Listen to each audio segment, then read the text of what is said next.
আমার আল্লাহ রব্বুল আলামিন বিচারের পরে জান্নাতি দিগকে জান্নাতে দিয়ে দেবেন, জাহান্নামী দিগকে জাহান্নামের ভিতর দিয়ে দেবেন। এই সময় আমার আল্লাহ যিনি তার বান্দা মুয়াজ্জিন গুলাকে ডাকবেন, ও আমার বান্দা মুয়াজ্জিন, আমি আল্লাহ পাক আমাকে খুশি করার জন্য, আমি আল্লাহ পাকের রেজামন্দে হাসিলের জন্য মসজিদে গিয়ে আযান দিয়েছো, আমার বান্দাকে নামাজের জন্য ডেকেছো, আমার বান্দাকে ঘুম থেকে জাগিয়েছো।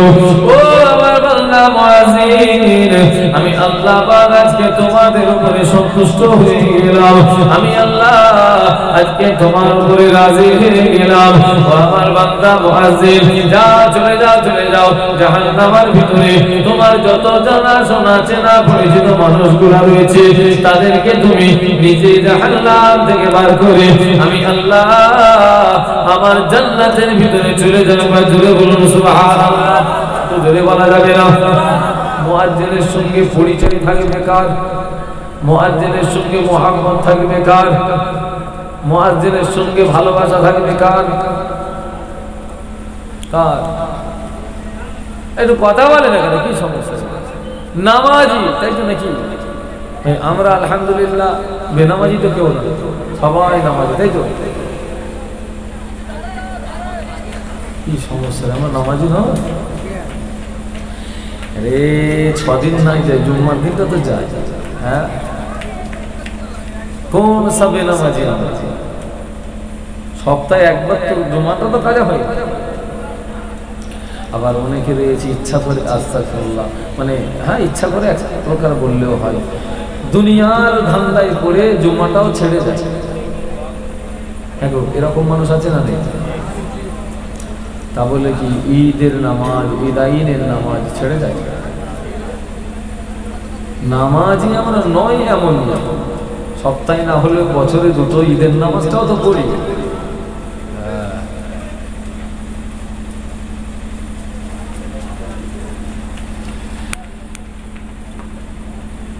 এই সপ্তাহে একদিন মসজিদে গেলে জুমার নামাজের জন্য মুয়াজ্জিনের সঙ্গে পরিচয় থাকবে তো? মুয়াজ্জিনের সঙ্গে পরিচিত থাকবে তো? ভাই আজকে কি বার? কথা বলেন, কথা বলেন। শনিবারের রাত মানে রবিবারের রাত, তাই তো? হ্যাঁ, রাতটা রবিবারের না সোমবারের? রবিবারের, সেটা বলছি। শনিবার গিয়ে রবিবারের রাত। ভাই গত 2 দিন আগে আমরা জুমার নামাজ পড়েছি আলহামদুলিল্লাহ। সবাই পড়া হয়েছে তো নাকি? আলহামদুলিল্লাহ। ভাই জুমার নামাজ পড়ে নিয়ে আমরা যে যার বাড়িতে গিয়েছি, আমার আল্লাহ একমাত্র রিজিক দিয়েছেন, খেয়েছি। ভাতের সঙ্গে কি তরকারি ছিল যদি জিজ্ঞাসা করি বলা যাবে? 2 দিন আগে এতগুলো মানুষের ভিতরে 12 আনা মনে নেই, 4 আনা খুঁজছে যে কি খেয়েছি, কি খেয়েছি, ঠিক তো? 4 আনা খুঁজছে যে কি কি ছিল, কি ছিল। যদি আবারও প্রশ্ন করা হয়, বলা হয় যে আরো 1 সপ্তাহ ব্যাকে চলে যাও। গত জুমা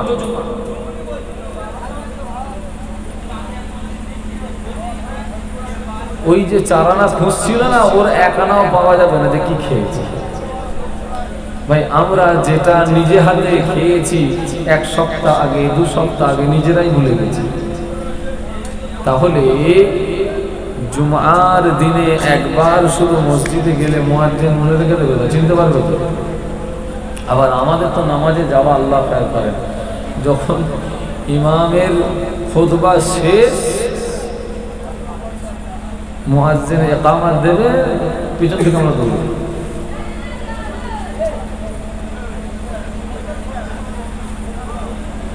যিনি 5 ওয়াক্ত মসজিদে যাতায়াত করেন বা জামাত নামাজ আদায় করেন, তার সঙ্গে তো পরিচয় মুয়াজ্জিনের থাকবে। ভাই আমার আল্লাহ আমাদের আওলাদ সকলকে নামাজি করে দেন, সকলে বলুন আল্লাহুম্মা আমিন। ভাই মুয়াজ্জিন তিনি যদি শাফাআত করেন, ইমামের সম্মান বেশি না মুয়াজ্জিনের সম্মান বেশি? ইমামের সম্মান বেশি। যদি মুয়াজ্জিন শাফাআত করতে পারেন, ইমাম পারবে না। যদি ইমাম শাফাআত করতে পারেন, মসজিদের ইমাম তিনি যদি শাফাআত করতে পারেন, আল্লাহ পাক রব্বুল আলামিন যাকে কুল কায়নাতের ইমাম করেছেন, সমস্ত নবীদের সরদার করেছেন, ইমামুল মুরসালিন সাইয়্যিদুল মুরসালিন আমার রাসূল পাক সাল্লাল্লাহু আলাইহি ওয়াসাল্লাম, তিনি শাফাআত করতে পারেন। একদল তাদের এই চিন্তা ভাবনা, নামাজ রোজা হজ যাকাত সব রয়েছে, কিন্তু চিন্তা এটা আমার রাসূল পারবে না শাফাআত করতে। আল্লাহ পাকের একজনা ফেরেশতা, আল্লাহ পাকের একজনা ফেরেশতা আমার আল্লাহ পাকের দরবারে আরজ করতে গিয়েছেন, রব্বুল আলামিন আল্লাহ আপনি আমাকে একটা বারের জন্য অনুমতি দেন। আল্লাহ পাক আমি দুনিয়া জমিনে যাব, আপনার হাবিবের দরবারে যাব, আপনার হাবিবকে গিয়ে সালাম দেব, আপনার হাবিবকে গিয়ে সালাম দিয়ে আমি আবার ফিরে চলে আসবো। আমার আল্লাহ পাক রব্বুল আলামিন ওই ফেরেশতার আবেদনকে মঞ্জুর করে নিলেন। আমার আল্লাহ পাক ফেরেশতার আবেদনকে মঞ্জুর করে নিয়ে আমার আল্লাহ পাক ওই ফেরেশতাকে বলতে লেগেছেন, হে আমার ফেরেশতা আমার হাবিবের দরবারে যাবে, আমার হাবিবের কাছে গিয়ে আমার হাবিবকে সালাম দেবে।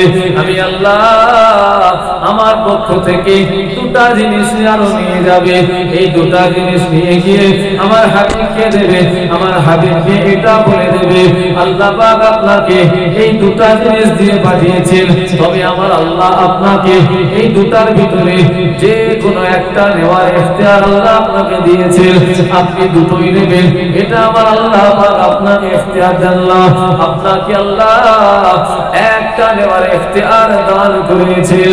আল্লাহ পাকের ফেরেশতা আমার রাসূলুল্লাহ দরবারে এলেন, আমার নবীকে সালাম দিলেন, আসসালাতু আসসালামু আলাইকা ইয়া রাসূলুল্লাহ ইয়া হাবিবাল্লাহ, আল্লাহ পাকের কাছে অনুমতি নিয়ে এসেছি শুধুমাত্র আপনাকে সালাম দেব। আল্লাহ পাক আমাকে দুটো জিনিস দিয়ে পাঠিয়েছেন, ইয়া রাসূলুল্লাহ ইয়া হাবিবাল্লাহ, আল্লাহ পাক এটা বলে দিয়েছেন আল্লাহ পাক আপনাকে এই দুটোর মধ্যে যে কোনো একটা নেওয়ার ইখতিয়ার আল্লাহ আপনাকে দিয়েছেন, আপনি দুটোই নেবেন, এটা আমার আল্লাহ ইখতিয়ার দেন না। ইয়া রাসূলুল্লাহ ইয়া হাবিবাল্লাহ, এই দুটোর একটা হলো, এই দুটোর একটা হলো আপনার যত উম্মত উম্মতি রয়েছে, আপনার যত উম্মত উম্মতি রয়েছে, সমস্ত উম্মত উম্মতির অর্ধেক উম্মত উম্মতিকে আমার আল্লাহ পাক বিনা হিসাবে জান্নাতে করে দেবেন। দ্বিতীয় নাম্বার হলো ইয়া রাসূলুল্লাহ ইয়া হাবিবাল্লাহ, আল্লাহ পাক আপনাকে শাফাআতের হকদার করে দিয়েছে, এই দুটার ভিতরে যে কোনো একটা নেওয়ার ইখতিয়ার আল্লাহ পাক আপনাকে দিয়েছেন। আমার আপনার নবী দিন দুনিয়ার বাদশা হাবিবুল্লাহ জনাবে বাবা মুহাম্মদুর রাসূলুল্লাহ সাল্লাল্লাহু আলাইহি ওয়াসাল্লাম প্রথমটা নিলেন না, দ্বিতীয়টা আল্লাহ পাক তাকে শাফাআতের হকদার করে দিয়েছেন, আমার রাসূলুল্লাহ সেটা গ্রহণ করে নিয়েছেন। একবার বলুন সুবহানাল্লাহ। যার ইস্তেমাল, যার ব্যবহার আমার রাসূলুল্লাহ কিয়ামতের দিনে গুনাহগার উম্মত উম্মতির জন্য করবেন। একবার বলুন সুবহানাল্লাহ। প্রথমটা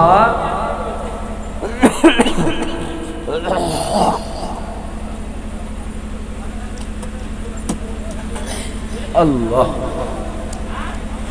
আমার রাসূল প্রথমটা নিলেন না। ভাই আমার রাসূলুল্লাহ যদি প্রথমটা নিতেন, তার যত উম্মত কিয়ামত পর্যন্ত সব উম্মতের অর্ধেক বিনা হিসাবে আল্লাহ জান্নাতি করে দেবেন। ভাই অর্ধেক যদি বিনা হিসাবে জান্নাতি হয়, তাহলে বাকি অর্ধেক কোথায়? জাহান্নামে। তাহলে আমার রাসূলুল্লাহর অর্ধেক উম্মত জান্নাতি আর অর্ধেক জাহান্নামী, এটা আমার রাসূল জানতো। আমার রাসূল এটা নিলেন না, শাফাআতের হকদার আল্লাহ করেছে, আমার রাসূল সেটা গ্রহণ করেছেন, কবুল করেছেন, যেটার ব্যবহার আমার রাসূলুল্লাহ কিয়ামতের দিনে গুনাহগার উম্মতির জন্য করবেন, একবার জোরে বলুন সুবহানাল্লাহ। আমার আল্লাহ বলেছেন, হাবিব আমি আপনাকে সন্তুষ্ট করে দেব। হাবিব আমি আল্লাহ আপনাকে কিয়ামতে সন্তুষ্ট করে দেব। আমার রাসূলুল্লাহ সন্তুষ্ট হবেন সমস্ত গুনাহগার উম্মতির নাজাতে, একবার জোরে বলুন সুবহানাল্লাহ। সেই গুনাহগার উম্মতি কারা? আমরা, সে উম্মত আমরাই তো। এই উম্মত হওয়ার জন্য নবীরা আল্লাহর কাছে চেয়েছেন, আল্লাহ আমাকে আপনার হাবিবের উম্মত করেন। জাননি একজন নবী, নবী আলাইহিস সালাম, তারা নবী, তাদেরকে আল্লাহ নবুয়াত রিসালাত দিয়েছেন, তারপরেও আল্লাহর কাছে ফরিয়াদ করেছেন। মুসা আলাইহিস সালাম, ঈসা আলাইহিস সালাম আল্লাহর কাছে চেয়েছেন, আল্লাহ আমাকে আখিরি জামানার নবীর উম্মত করেন। কবুল হয়নি। ঈসা আলাইহিস সালাম তার কবুল হয়েছে। আখিরি জামানায় তিনি আসবেন এই পৃথিবীর জমিনে আমার নবীর উম্মত হয়ে। ভাই আমরা যে রাসূলুল্লাহর উম্মত, আমরা কেউ আল্লাহর কাছে বলেছিলাম যে আল্লাহ আমাকে আখিরি জামানার নবীর উম্মত করেন? কেউ বলেছিলেন? একটু স্মরণ করে দেখেন তো যে আমরা বলেছিলাম কখনো আল্লাহকে? আমার আল্লাহ রাব্বুল আলামিন আমাকে আপনাকে দয়া করে মেহেরবানি করে আখিরি জামানার নবীর উম্মত করেছেন। সকলে পড়ি আলহামদুলিল্লাহ। ভাই সেই উম্মত তো আমি আপনি হয়েছি, কিন্তু প্রকৃত উম্মত যে, সেই উম্মত আমরা কতটুকু হতে পেরেছি? আমার আপনার দ্বারাই আমার রাসূলুল্লাহর আদর্শে, তার আখলাক, তার চরিত্র আমি আপনি কতটুকু উম্মত হিসাবে নিতে পেরেছি রাসূলুল্লাহ থেকে, এটা সবচেয়ে বড় প্রশ্ন। উম্মত তো আমরা সবাই, প্রকৃত উম্মত কিন্তু তিনি। আমার কথা বুঝতে অসুবিধা হচ্ছে? প্রকৃত উম্মত তিনি, যার কথাবার্তা, ওঠা বসা, চলনে বলনে, যার আখলাক চরিত্রে আমার রাসূলুল্লাহর সুন্নাত পাওয়া যাবে, তিনি কিন্তু প্রকৃত নবীর উম্মত। আর আমরা সেজে রয়েছি উম্মত।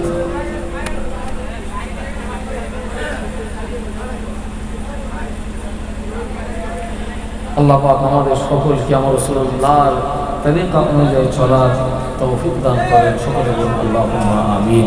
এই উম্মতের ফজিলত আমার আল্লাহ অনেক অনেক অনেক দিয়েছেন। এই উম্মত সবথেকে প্রথম জান্নাতে প্রবেশ করবে, জোরে বলুন সুবহানাল্লাহ। আদম নবীর উম্মত, ঈসা নবীর উম্মত জান্নাতে যেতে পারবে না যতক্ষণ না এই উম্মতকে আল্লাহ জান্নাত দেন। তারা জান্নাতে যাবে, কিন্তু তাদের জান্নাতে যাওয়ার গেট পাস হলো উম্মতে মুহাম্মাদি। উম্মতে মুহাম্মাদি যদি না জান্নাতে যায়, তারা জান্নাতে যেতে পারবে না।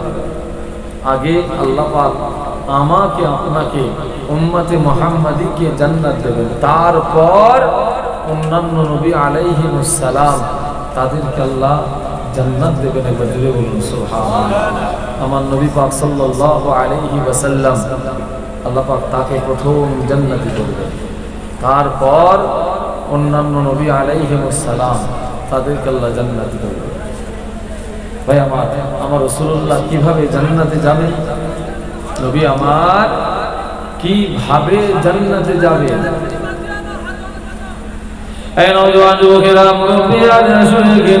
আমার আপনার নবী দুনিয়ার বাদশাহ হাবিবুল্লাহ রাহমাতাল লিল আলামিন, নবী আমার জান্নাতে যাবেন, জান্নাতে প্রবেশ করবেন।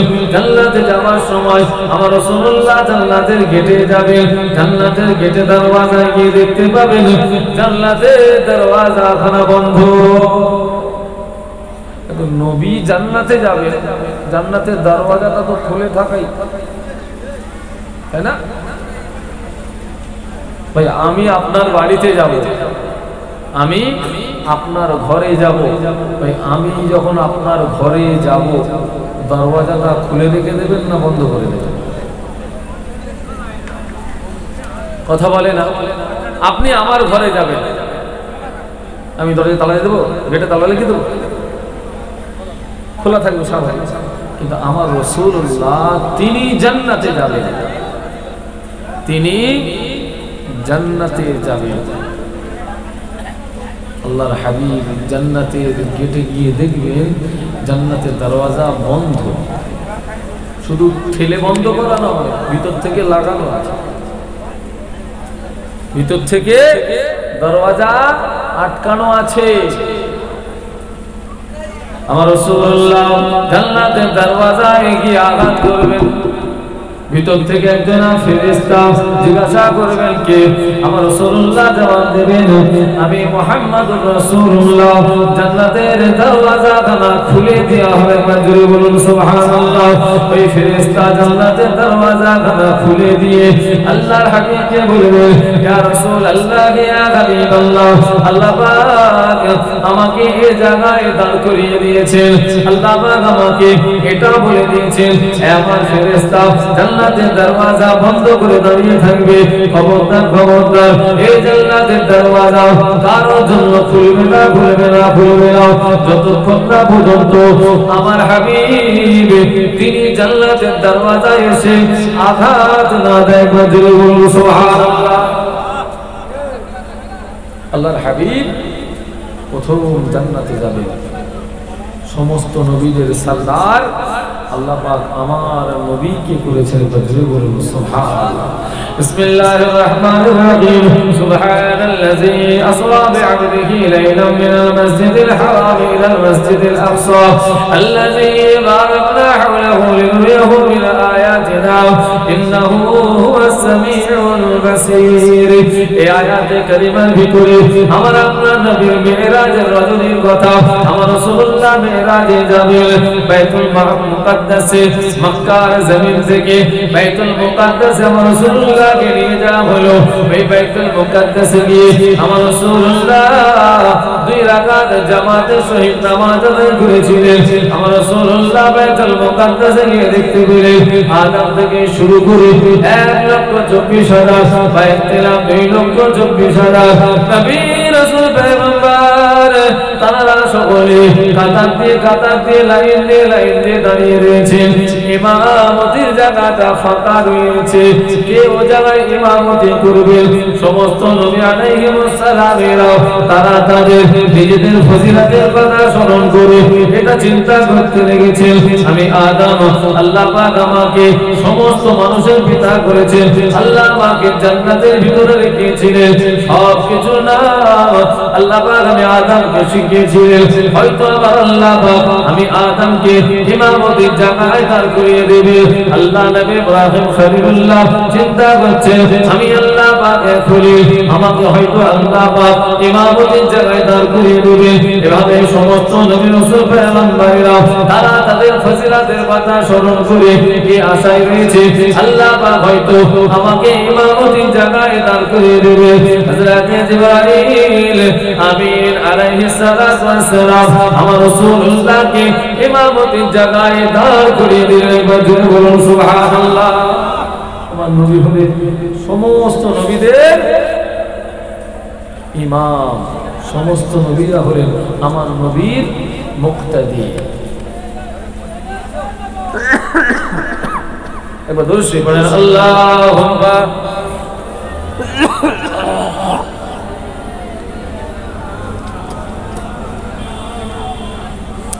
আল্লাহ।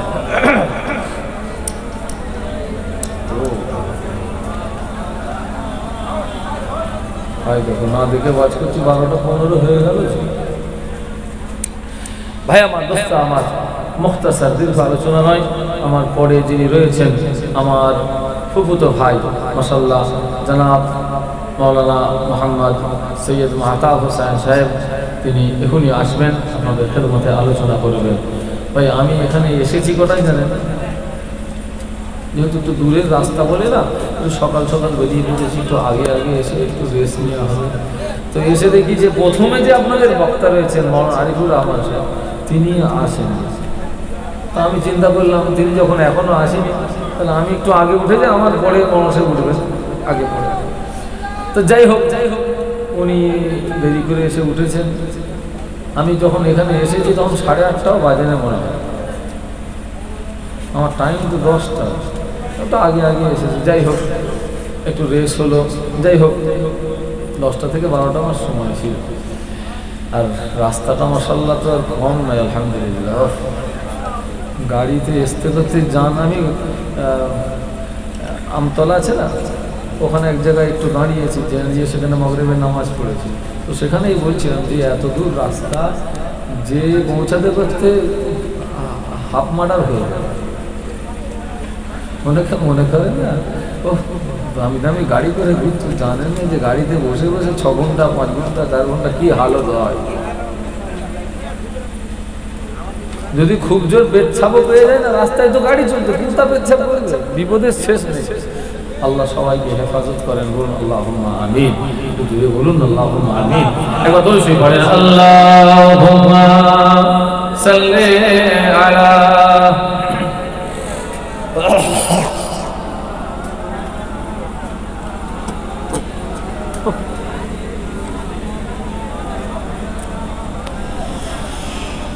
আরব তোমার জন্মস্থান, পিতা আব্দুল্লাহর সন্তান, আমিনা মায়ের নাম, নবী সাল্লাল্লাহু আলা।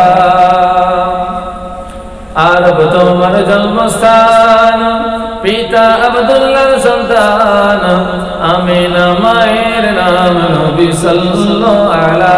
এই শামসুদ্দোহা, এই বদরুদ্দোজা, এই মেরে पैगंबर नबी सल्लल्लाहु अला अल्लाहुम्मा सल्ली अला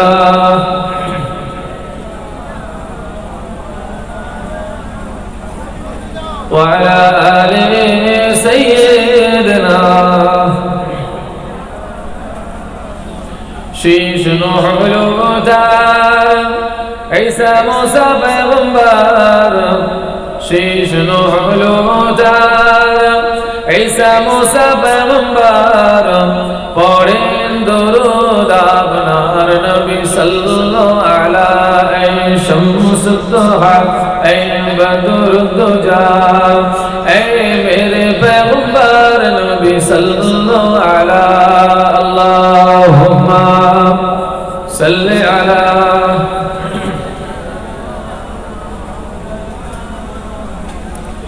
وعلى آل سيدنا।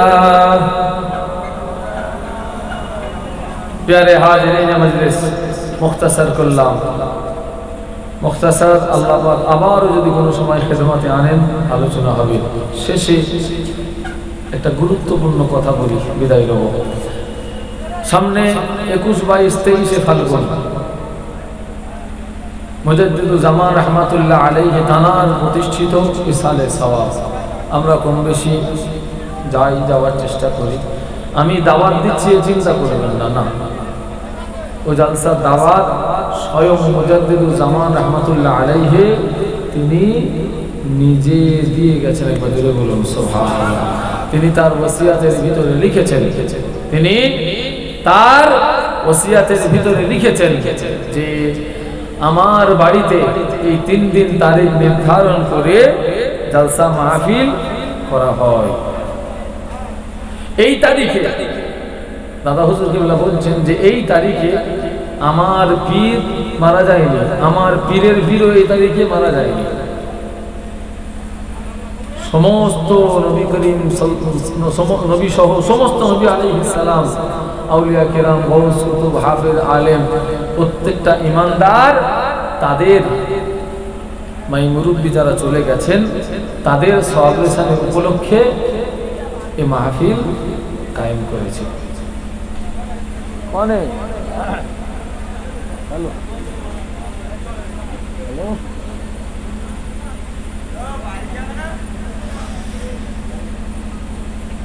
তাহলে আমার আপনার সকলের সওয়াব রেসানি উপলক্ষে এই মাহফিল কায়েম ফুরফুরার পীর আবু বকর সিদ্দিক রহমতুল্লাহ আলাইহি। অটোমেটিক ফোন ঢুকছে নাকি? ইন্না ফিল্লাহি ওয়া ইন্না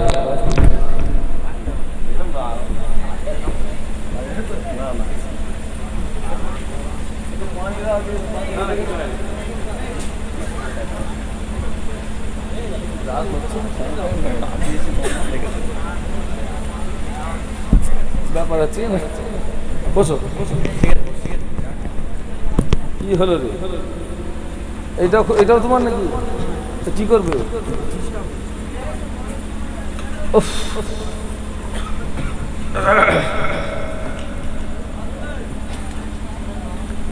মাশাআল্লাহ, আপনি দিচ্ছেন আর না করবো থেকে। আমার ফুফুতো ভাই জনাব হযরত মাওলানা মোহাম্মদ সৈয়দ মাহতাব হোসেন সাহেব আলোচনা করবেন।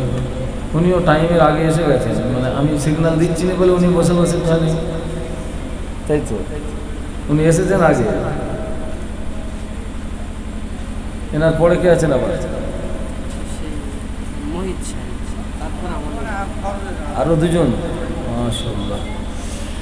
যাই হোক, যতটুকু আল্লাহ পাক বলিয়েছেন বলার ভিতরে ভুল খাতাকে আল্লাহ মাফ করে দেন, বলুন আল্লাহুম্মা আমিন। কবুল করে আমাদের সকলের জন্য আমালের তৌফিক ইনায়াত করেন, বলুন আল্লাহুম্মা আমিন। যে কথাটা বলছিলাম, মুজাদ্দিদুজ্জামান রাহমাতুল্লাহ আলাইহি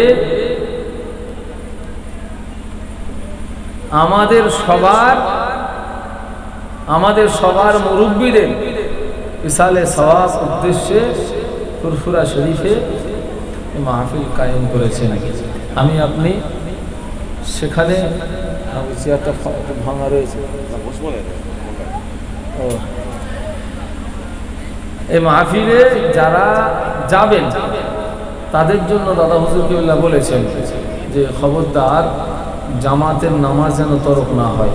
বিশাল বড় জামাত হয়, কি আমরা অনেকে আলহামদুলিল্লাহ জামাতে বড় জামাতে নামাজ পড়ি, অনেকে ব্যস্ততায় জামাতটা হয়ে ওঠে না, পরেও আলাদা পড়ে নিই। আবার অনেকে জামাতেও পড়ে না, পরেও পড়ে না, শুধু যে দাদা হুজুরের মাজার জিয়ারত করে ঘর চলে আসে, মনে করে দাদা হুজুরের সব দোয়া নিয়ে ঘরে এসেছে, মনে হয়। হ্যাঁ, আপনার কথা বলছি, আপনি আপনার ঘাড়ে নিয়ে নিচ্ছেন। এরকম মানুষ যায় কি না বলে? আমি যেটা বলেছি এরকম মানুষ যাই তো, তাই না? শুধু যে জিয়ারত করে ঘুরে ঘুরে পায়ে যত যন্ত্রণা ব্যথা পা ফুলিয়ে আর হালুয়া কিনে ঘর চলে, ব্যাস। হালুয়ার দোকানে এমন হুমড়ি খেয়ে যে পড়ছে না, মনে হয় যেন দাদা হুজুর ওসিয়াতে ওটা বলেছে, বাবা তোরা জিয়ারত করবি, নামাজ না পড়িস না পড়বি, হালুয়া কিন্তু ছাড়বি, তাই না? আরে হালুয়া না কিনে ঘরে নিয়ে এলেও তো বিপদ। হোম মিনিস্টার রেগে যাবে যে ফুরফুরা থেকে তাবারক দিয়েছে, হ্যাঁ গো, ফুরফুরা তাবারক বলে মনে হয় ওটা। হালুয়া তৈরি করা দেখেছেন কেউ? কেউ দেখেন? ওই কড়াই এমন এমন করে নাড়াচ্ছে সেইটা দেখেছেন। শুরু থেকে শেষ পর্যন্ত যদি হালুয়া দেখেন না, ও হালুয়ার জীবনে খাবে বলে মনে হয়। আপনার পয়সা বেশি থাকে ভাই, আপনি কেনেন, সুগার বাড়ান, আমার কোনো আপত্তি নেই। তবে আমি একটা অনুরোধ করব, ফুরফুরা শরীফে গিয়ে মুজাদ্দিদুজ্জামান রাহমাতুল্লাহ আলাইহি তাঁর একটা জীবনী কিতাব কিনে নিয়ে এসে একটু পড়বেন। দাদা হুজুর সম্পর্কে আমরা জানি কত, আমাদের মতো বক্তা হুজুর মুলি সাহেব এরা মাইকে যতটুকু বলেছে ততটুকু, তার বেশি জানা নেই। আমার বলার থেকেও বিশাল বিস্তীর্ণ জীবন দাদা হুজুর কেবলার রয়েছে, সেটা জানার জন্য একটা কিতাব পড়তে হবে দাদা হুজুরের জীবনী। কোনো লেখক তার কলমে ফুরফুরার পীর আবু বকরের জীবনী লিখে শেষ করব সম্ভব নয়, তবে একটু হলেও বেশি জানা যাবে। আপনার পীর মুর্শিদের জীবনী আমার ব্যক্তিগত ফতোয়ায় প্রত্যেকের জন্য অবশ্যই অবশ্যই দাদা হুজুর কেবলার একটা জীবনী আপনার ঘরে রাখা অবশ্যই দরকার। 60-70 বছর হয়ে গেল, সারা জীবন দাদা হুজুর করেছি। ফুরফুরা শরীফে প্রতি বছরে 2-4 বার যাওয়া হয়। গ্রামে জলসা না হলে, ফুরফুরার পীরের আলাউলাদ সিলসিলার আলেম না হলে জলসা হয় না, ঠিক তো? তা আপনার কাছে একটা দাদা হুজুরের জীবনী থাকবে না, কি আশা করা যায় না? যার হোক লেখা দাদা হুজুর কিবলার জীবনী একটা কিনে ঘরে নিয়ে এসে পড়েন। আর আমি অনুরোধ করব, আগে বললাম যে আমি একটা জীবনী লিখেছি, যদি সম্ভব হয় আমার বাড়ি থেকে একটা কিতাব সংগ্রহ করবেন। আল্লাহ তৌফিক দান করেন, বলুন আল্লাহুম্মা আমিন। ওয়া আখিরু দাওয়ানা আলহামদুলিল্লাহি রাব্বিল আলামিন। আসসালামু আলাইকুম ওয়া রাহমাতুল্লাহি ওয়া বারাকাতুহু। দরুদ পড়েন আল্লাহুম্মা